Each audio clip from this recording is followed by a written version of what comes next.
In this video I'll show you how to place an order on Binance Futures, how leverage trading works, and what you must know if you want to trade with leverage. If you like this kind of content, make sure to subscribe to this channel. First step is to transfer amount you want into futures trading account. Since I transferred USDT, I'll go here on USDS. S is for stable coin, so here we're using stable coins as collateral. While on coin futures, we could transfer Bitcoin or some other coin as collateral, so the difference between these two is which assets we use as collateral to open position in futures. Here we can select which amount of leverage we want to use for particular trade. If you're a beginner, it is always best to start with small leverage. Here is how it works.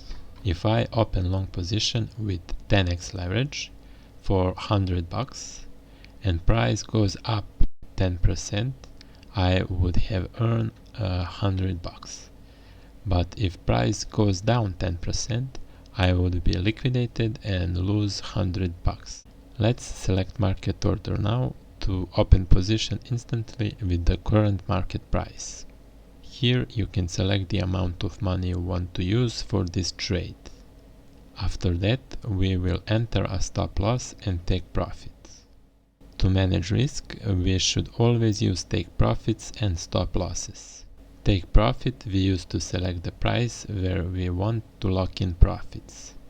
The stop loss order will be activated to close your position and to minimize your loss. After we have set up the trade as we want, click sell short if you're betting that price will go down, or buy long if you're betting that price will go up. And that's it, we set up an order on Binance Futures. If the price goes first to 20,500, we will win this trade, or if it goes first to 23,000, our stop loss, we will lose this trade. Here we can see the price where we would be liquidated. In the case we didn't set the stop loss. If Bitcoin hits this price, we would lose our whole account. In this case, $10. The last thing you must know is why it's important to use stop loss. Let's say you have $1,000 in your futures account and you open a long position with $100. And let's say you use 50x leverage, just for easy math. But you should never use 50x leverage, that's insane. If the price falls by 2%, you would be down $100, right? But if you're not using stop loss, you wouldn't be liquidated here, because you have 900 more in your account.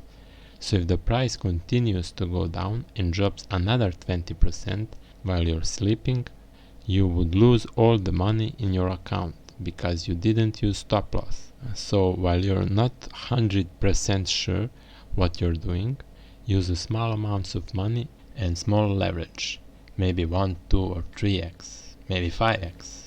If you find this video helpful, please click the like button, subscribe, and have a nice rest of the day. Cheers!